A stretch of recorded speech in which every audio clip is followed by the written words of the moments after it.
Nous te prions, Père, ce matin, pour nous conduire dans ce culte. Toi qui nous as façonnés, qui nous connais depuis toujours et qui est créateur de toutes choses visibles et non visibles. Notre Père en Jésus-Christ.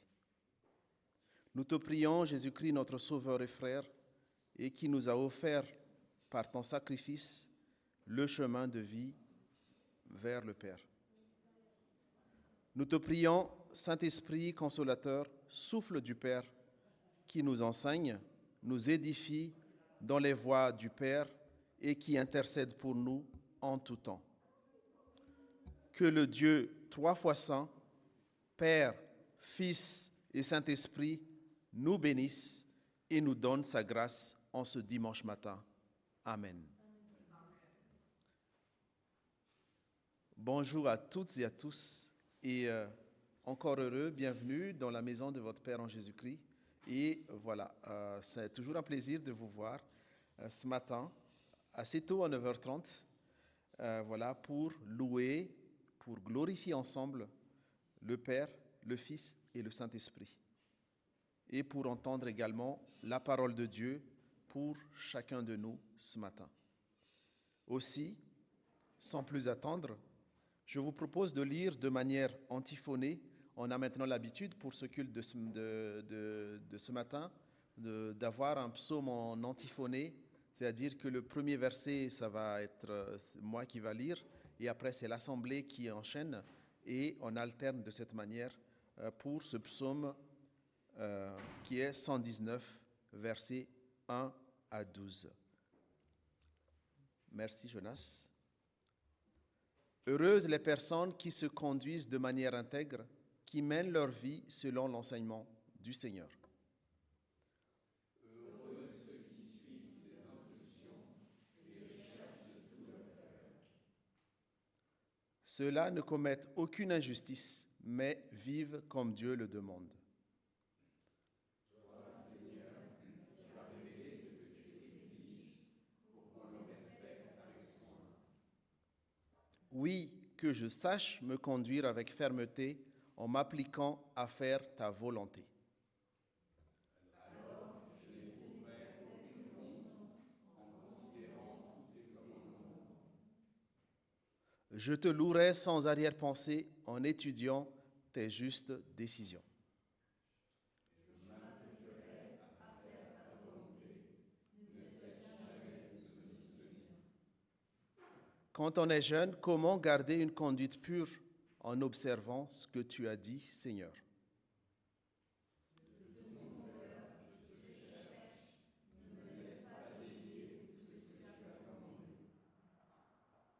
Dans mon cœur, je conserve ce que tu as dit pour ne pas pécher contre toi.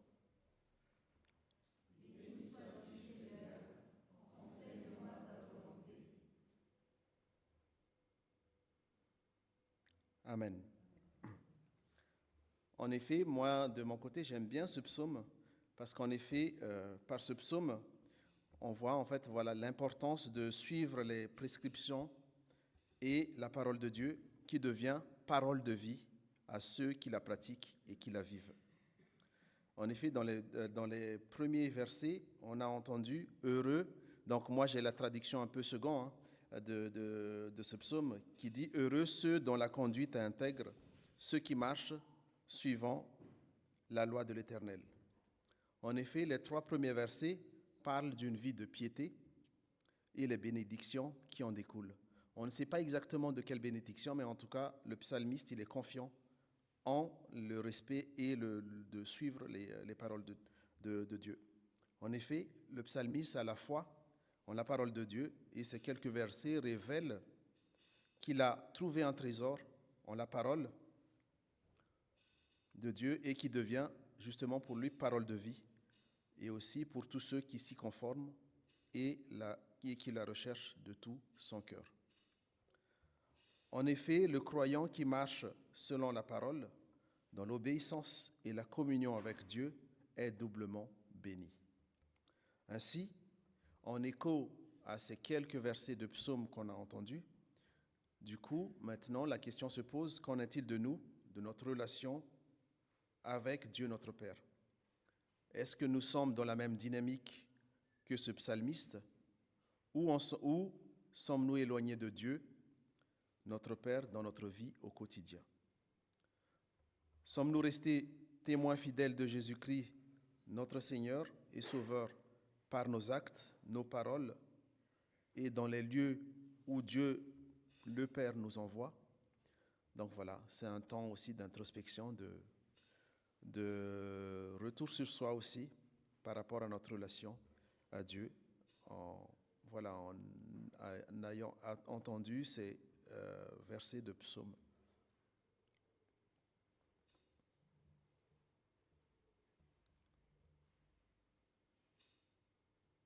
En tout cas, sachez que l'Éternel, notre Dieu, fait grâce et est rempli de compassion.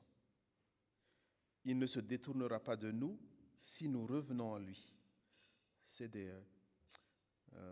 les versets dans Chroniques. Et aussi, surtout, il attend de nous aussi qu'on change d'attitude. Donc, changeons donc dans l'attitude, abandonnons nos péchés pour que Dieu, notre Père, puisse nous pardonner. Ainsi, donc, je vous invite à poursuivre par le chant, à écouter le chant Misericordia Domini. Et puis voilà, on est dans ce temps d'introspection et aussi d'ajustement aussi de nos relations par rapport à Dieu. Donc le Misericordia Domini, quelques-uns de vous le connaissent déjà, c'est un chant de Thésée. On a déjà chanté plusieurs fois ensemble. Je vais essayer de jouer un tout petit peu pour rappeler la mélodie.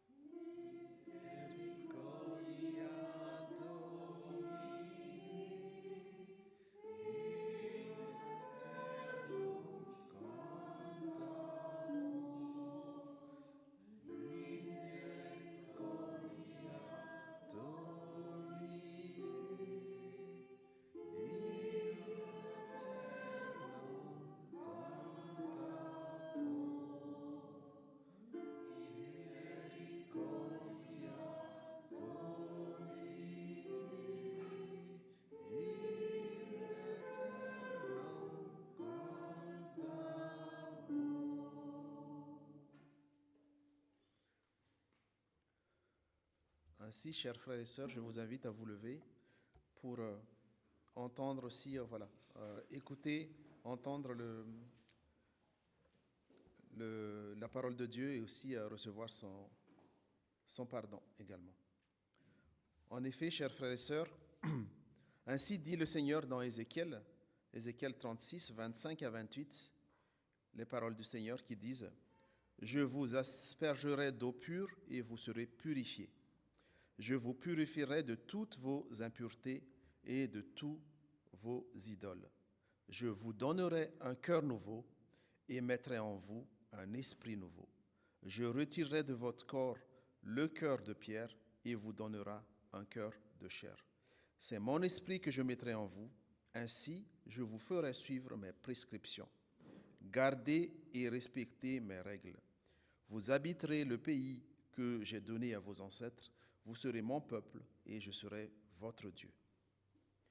Que vous tous qui vous repentez dans la foi en Jésus-Christ, mort et ressuscité pour vous, vous receviez maintenant de la part de Dieu notre Père l'assurance du pardon de tous vos péchés. Amen. Chantons maintenant par les chants suivants notre reconnaissance et notre joie. Par les chants « Grand Dieu, nous te bénissons » et « Car ta bonté ».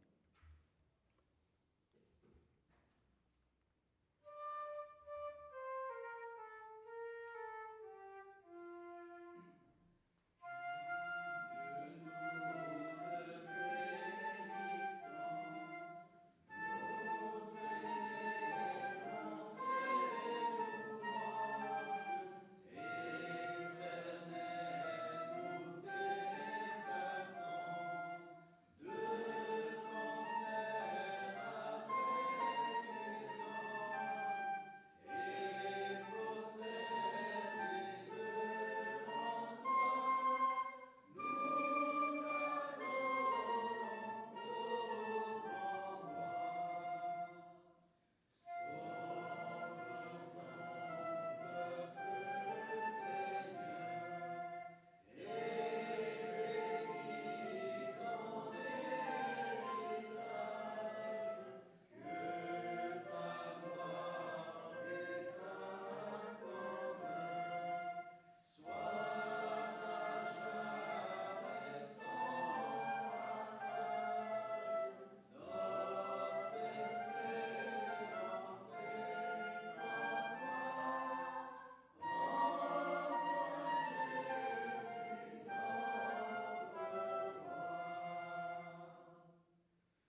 La grâce et la paix de notre Seigneur et de notre Sauveur reposent sur vous en ce dernier jour du mois de mai. C'est un jour spécial pour l'une d'entre nous. Caroline, je sais que tu ne voulais pas qu'on t'affiche, mais joyeux anniversaire tout de même. Et bonne fête des mamans en même temps aussi, et bonne fête à toutes les mamans.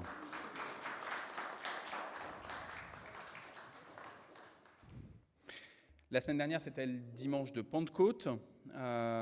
Et avec le dimanche de Pentecôte, du coup, s'arrête la période dite du temps de Pâques. C'est-à-dire qu'à Pâques, on célèbre la résurrection de Jésus, et puis pendant les jours suivants, on essaye de se souvenir là, de ce moment extraordinaire où le ressuscité vient rencontrer les disciples, et en quoi cette résurrection, d'un seul coup, on essaye de la recevoir, ça bouscule, ça déplace, c'est pas toujours évident. Ça dure 50 jours jusqu'à la Pentecôte. Il y a l'ascension du Seigneur et puis la Pentecôte, l'envoi de l'Esprit Saint. Et puis, une fois qu'on a fait ça, l'habitude de l'Église, la tradition de l'Église, elle a dit, maintenant, Jésus il est monté au ciel, la Pentecôte, elle inaugure un temps nouveau, c'est le temps de l'Église. Le temps de la construction de la communauté locale, mais aussi de l'Église au sens plus large. Qu'est-ce qu'on fait maintenant que le Seigneur il est monté auprès du Père? Qu'est-ce qu'on fait maintenant qu'on est rempli de l'Esprit Saint pour vivre la grande mission? Allez, faites de toutes les nations mes disciples, baptisez-les au nom du Père, du Fils et du Saint-Esprit, et enseignez-leur à garder tout ce que je vous ai prescrit. Donc, aller évangéliser, ça veut dire sortir, faire de toutes les nations des disciples, ça veut dire baptiser, et puis ça veut dire enseigner ce que Jésus nous a commandé. Ça veut dire qu'il faut être capable, du coup, pendant ce temps-là de la naissance de l'Église, de réentendre les paroles de Jésus. Qu'est-ce que Jésus il nous a commandé? Pas seulement ce qu'il nous a dit, quelles sont les orientations maintenant nouvelles pour nos existences. Jésus, il est à la fois plein d'amour, de compassion, mais il est aussi celui qui est vérité et celui qui, parce que maintenant il est assis à la droite de Dieu, il va juger absolument toute la création. Il n'a pas jugé la création de son temps de ministère terrestre, mais maintenant qu'il est monté auprès du Père, il va avoir une nouvelle responsabilité, celle du jugement.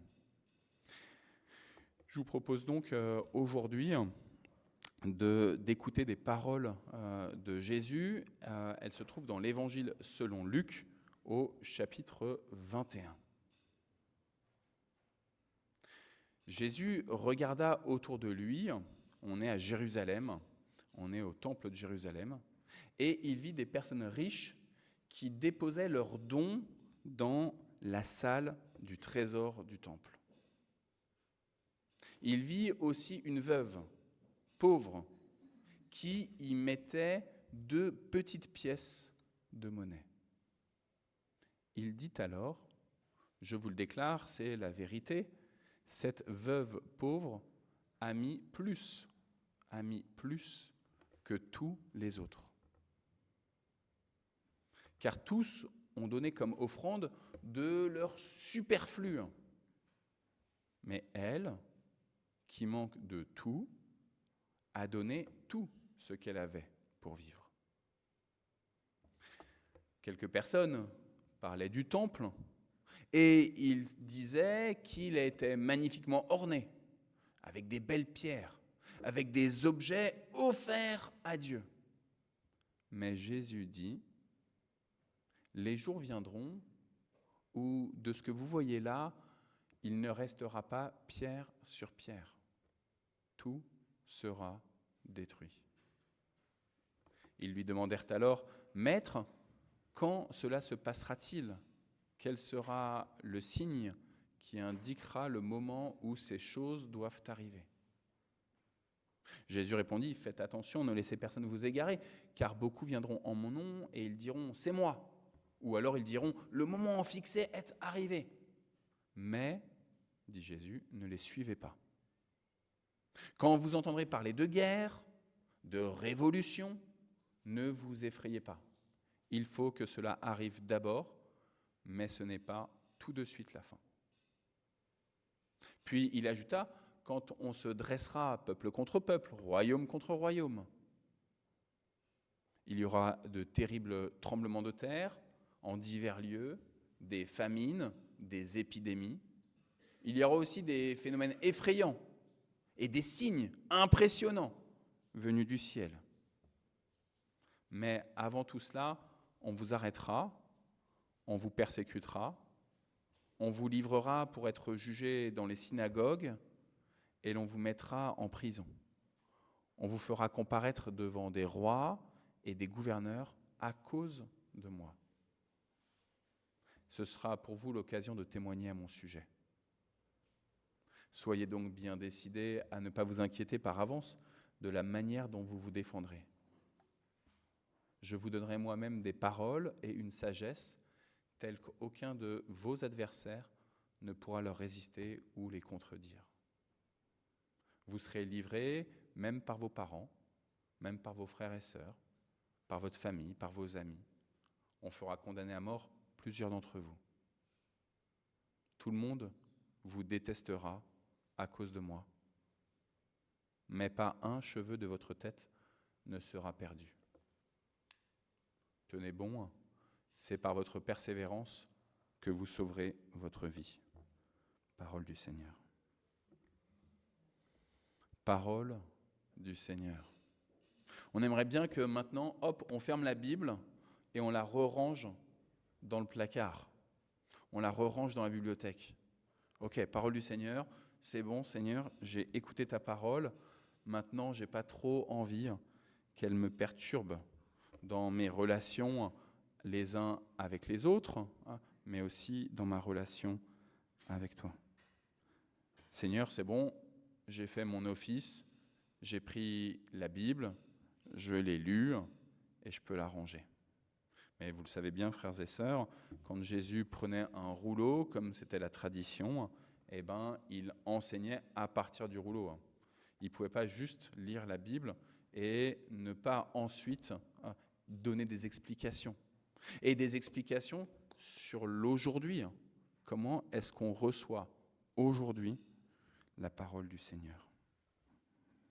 Plusieurs éléments dans ce texte. Tout d'abord, il est un peu long et il semblerait, a priori, que ce que Jésus est en train d'offrir comme enseignement, c'est très différent entre le tout début et la fin. Pourtant, malgré tout, il me semble qu'il y a bel et bien une continuité. Ils sont dans le temple de Jérusalem, on est la semaine de la Passion. Il est arrivé dans Jérusalem, c'était les rameaux. Il est arrivé pour célébrer la Pâque. Nous, on appelle ça les rameaux, ce n'était pas les rameaux à l'époque, mais il est venu pour célébrer la Pâque, et donc on l'a acclamé. On a commencé à reconnaître que cet homme qui arrivait sur un ânon était probablement l'envoyé de Dieu, celui qu'on attendait. Hosanna, sauve-nous, sauve-nous, sauve-nous. Et c'est souvent qu'on crie Hosanna, sauve-nous, Seigneur. Mais est-ce qu'on accepte d'être vraiment sauvés? Sauvés de quoi? Ils sont dans le temple de Jérusalem, ils y vont fréquemment. À la fin du chapitre 21, ce qui va beaucoup plus loin, on réentend encore Jésus qui va au temple de Jérusalem. Donc il y a vraiment une habitude là qui se joue dans ce temps de Pâques, dans cette fête de Pâques pour Jésus d'aller au temple. Et il va saisir toutes les opportunités pour pouvoir donner un enseignement. Et il voit là, dans le temple, des personnes qui pratiquent leur religion avec fidélité.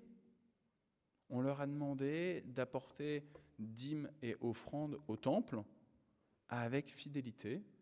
Ils suivent la loi. La dîme, c'est un pourcentage précis, donc ils viennent apporter leurs 10% à l'Église. Ils ont reçu cet enseignement-là. Je dois apporter mes offrandes à Dieu. Et tout pourrait bien coller.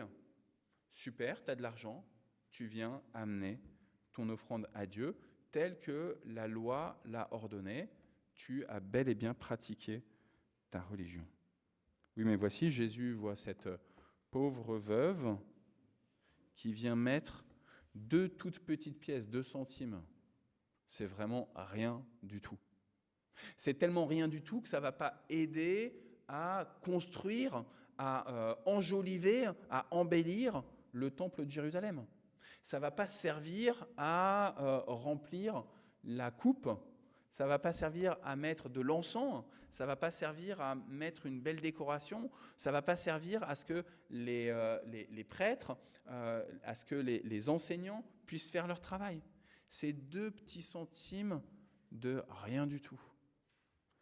Quand j'étais dans mon ancienne église, certains ont déjà entendu cette anecdote.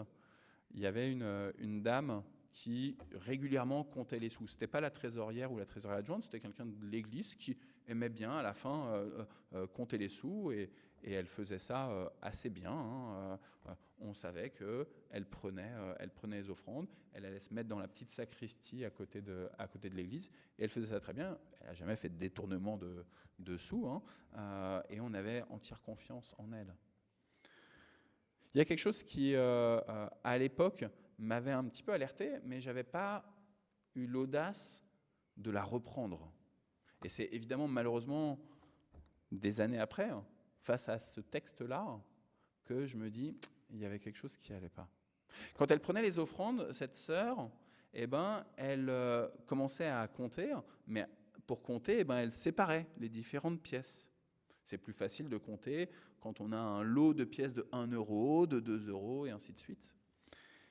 Et toutes les pièces de petits centimes, elle les écartait directement. Les petits centimes d'euros, les 1, les 2, les 5 centimes, elle les écartait et elle les mettait dans une petite boîte. Et en fait, ces petites pièces-là, elle ne les comptabilisait pas dans les offrandes qu'elle remettait ensuite à la trésorière adjointe. Elle mettait ça dans une petite boîte qui était dans la sacristie, qui se remplissait petit à petit de ces petites pièces. J'avoue que je ne sais même pas finalement ce qu'on en faisait. Je voyais cette boîte se remplir et finalement on n'en faisait pas grand-chose.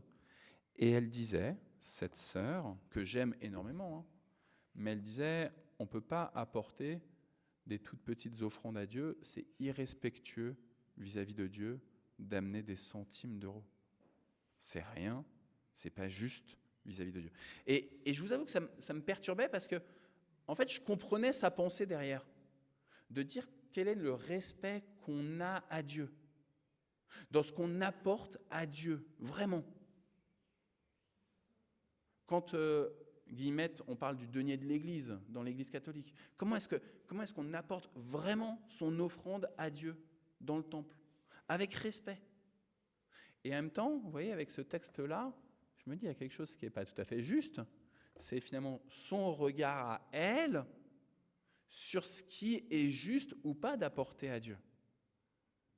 Critique du fait que certaines pièces sont dignes d'être apportées à Dieu, certaines pièces ne sont pas dignes d'être apportées à Dieu. Déclarées pures ou impures selon notre propre jugement, donc. Et voici, Jésus regarde cette femme, veuve, qui n'a absolument rien. Et elle donne ces 2 petites pièces de rien du tout, mais Jésus qui sait toute l'histoire de cette femme.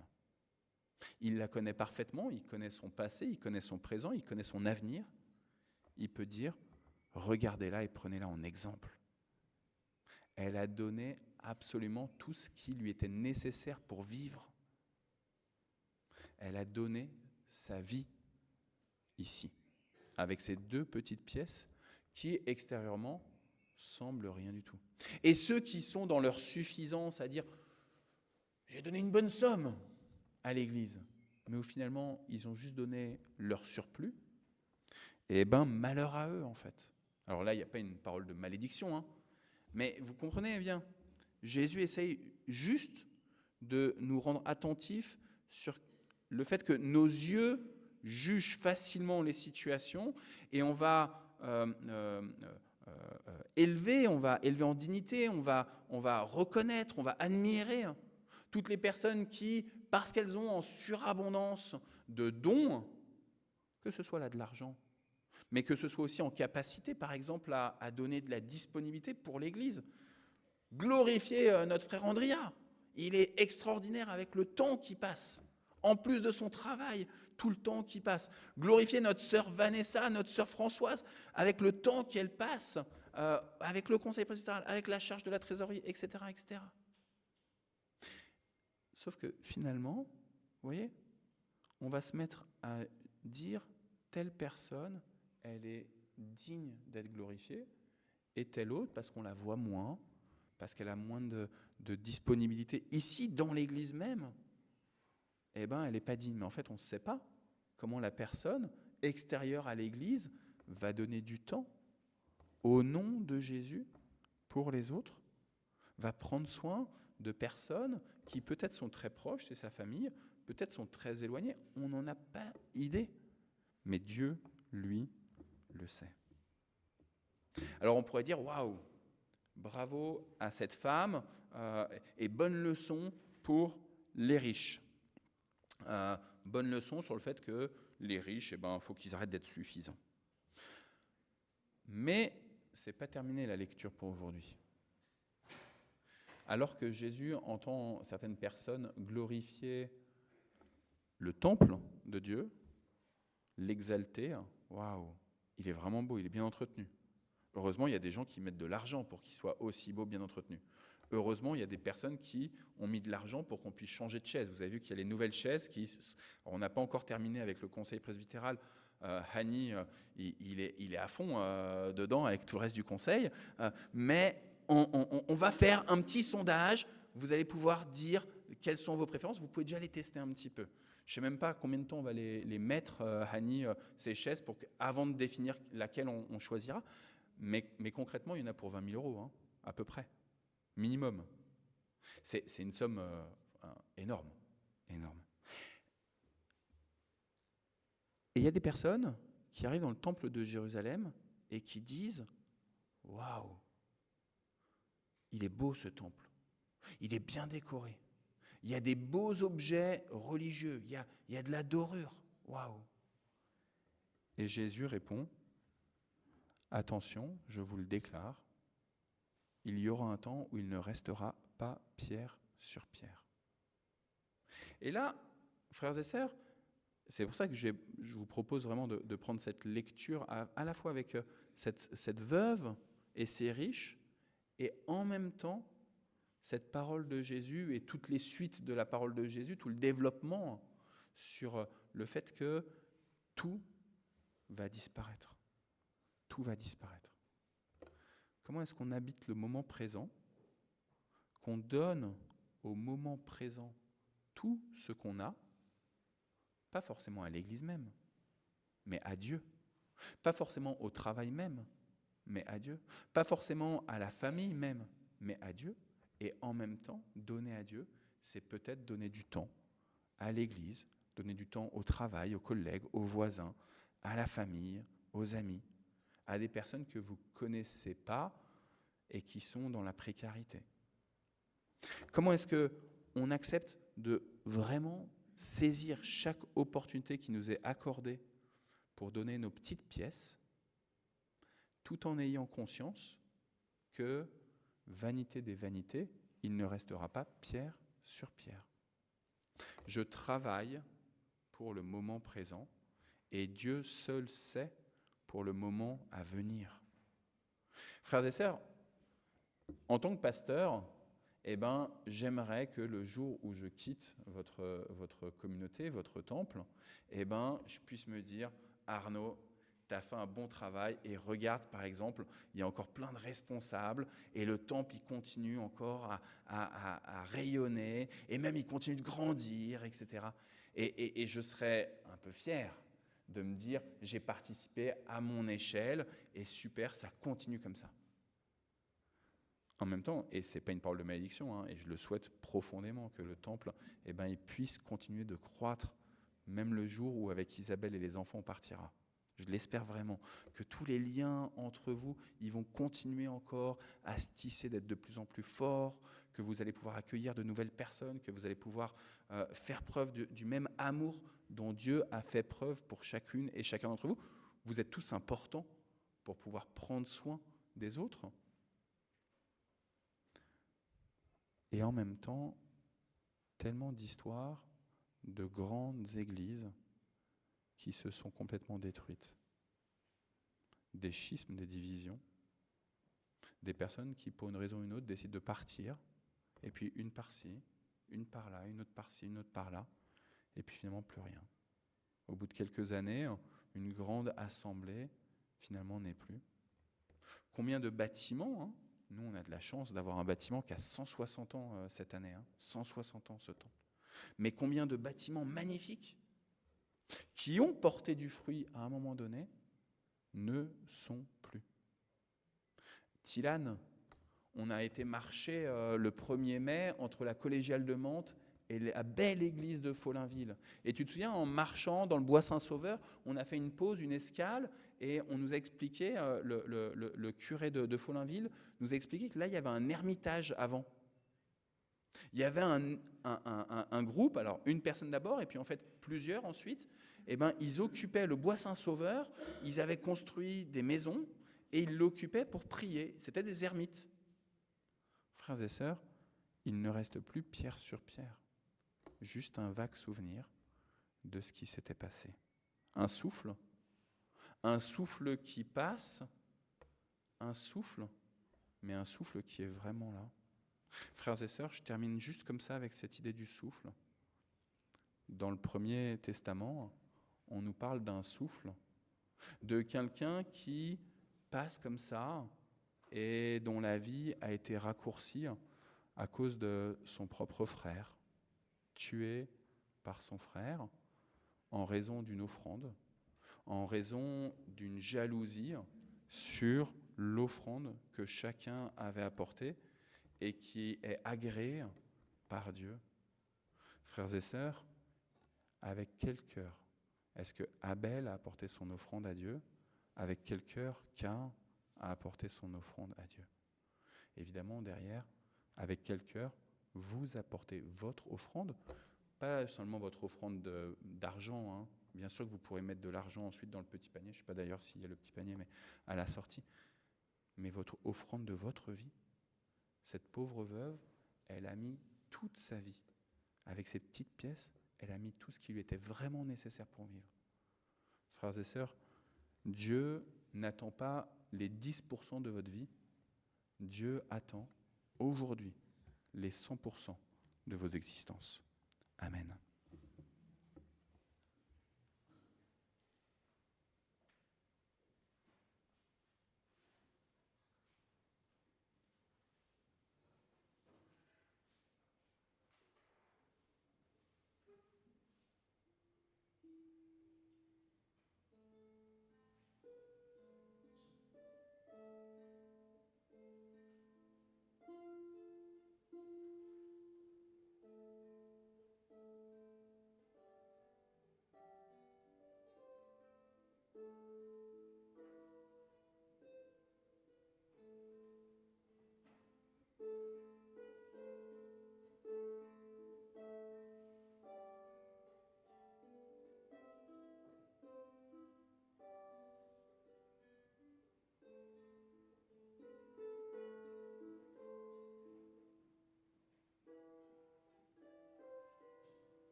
Nous arrivons maintenant au temps de la Sainte Seine, de l'Eucharistie.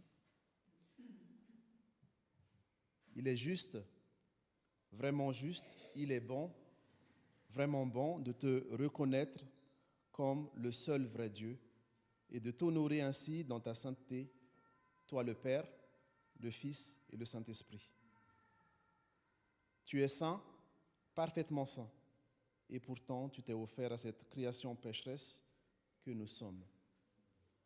Ce dont il a été annoncé et s'est concrétisé par la Pâque de Jésus-Christ, ton Fils, notre Seigneur, qui, la nuit où il fut livré à ses ennemis, tes ennemis, célébrera ce rite avec ses disciples, lui donnant l'entièreté de la révélation de ton amour.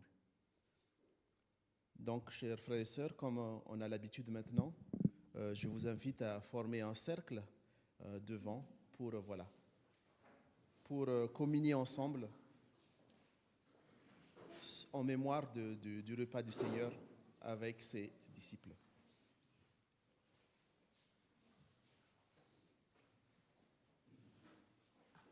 N'hésitez pas à avancer et à faire un grand cercle.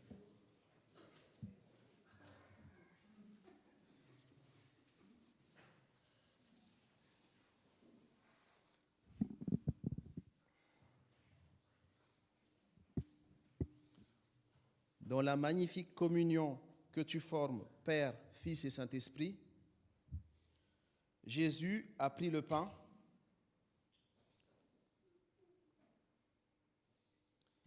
il a rendu grâce, il l'a rompu et il l'a donné pour que chacun distribue à son voisin en disant « Prends, mange avec tes frères et sœurs, ceci est mon corps. »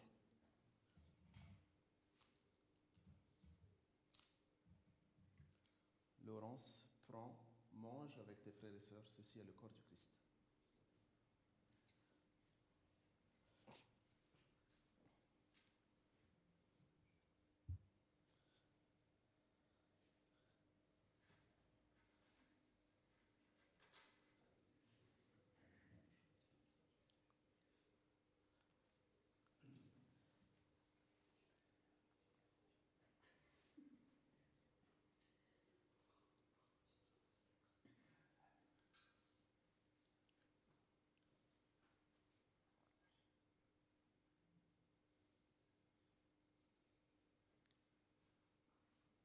Juste pour rappel, pour le vin, c'est celui qui est au milieu, c'est du jus de raisin, et ceux qui sont autour, c'est du vin.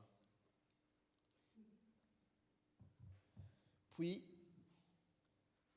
Jésus a pris la coupe, il a également rendu grâce, il a donné pour que chacun distribue à son voisin en disant « Prends avec tes frères et sœurs, ceci est le sang du Christ répandu pour le salut. »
En prenant cette scène et dans notre cœur à cœur avec Dieu, nous lui soumettons toutes les situations pesantes désespérés que nous connaissons autour de nous, nos familles, nos frères, nos sœurs, nos connaissances qui sont en deuil, qui sont malades.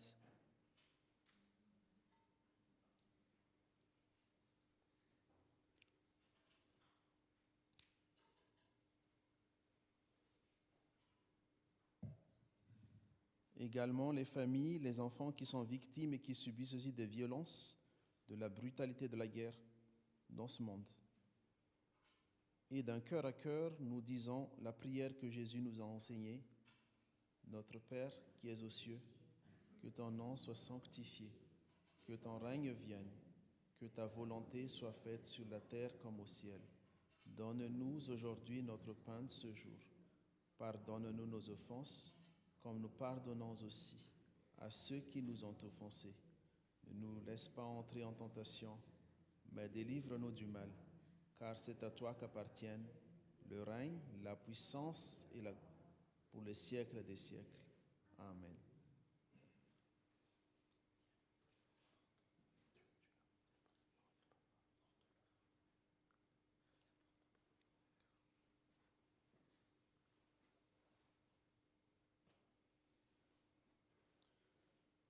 Et d'un geste commun, du coup, prends, mange avec tes frères et sœurs, ceci est le corps du Christ.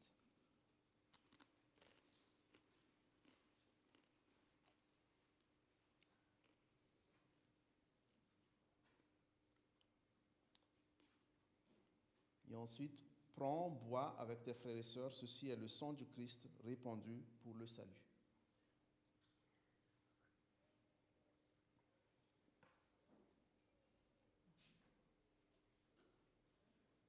Amen.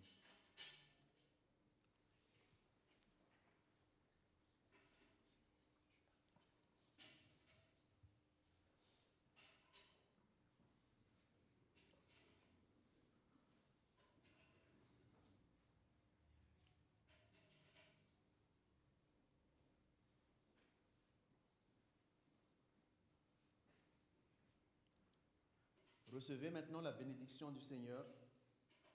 Que Dieu, source de paix, vous sanctifie totalement et que tout votre être, l'esprit, âme et corps soient gardés sans reproche lors de l'avènement de notre Seigneur Jésus-Christ.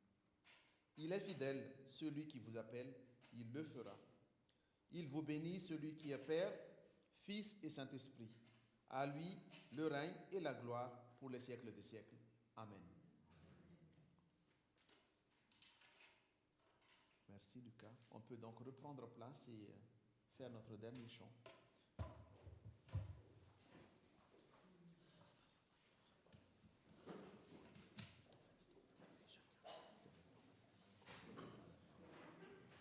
Mais sinon, je vais voir si Ali Corbeil est là.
Bon dimanche à tous. Juste quelques annonces brèves.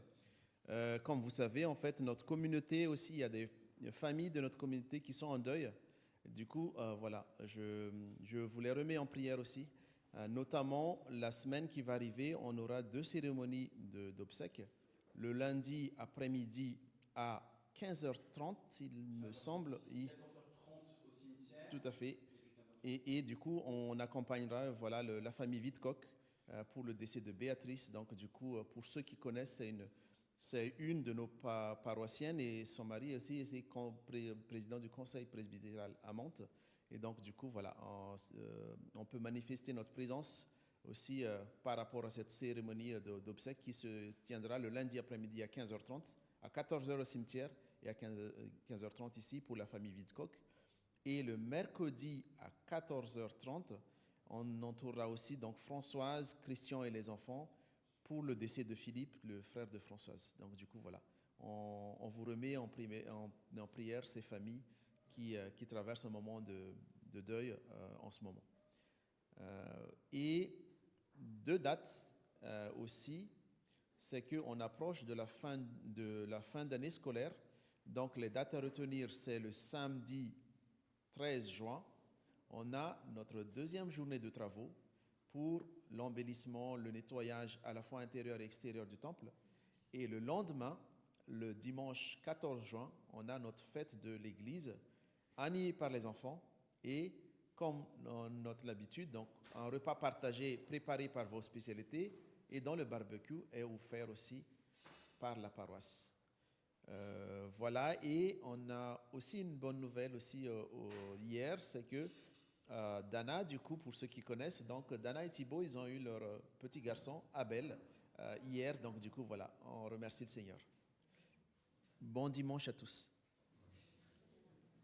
Bon dimanche à tous. Je pense que nos chers défunts auraient également tremblé comme nous avons tremblé tous hier soir. Tous ceux qui ont... On est les champions.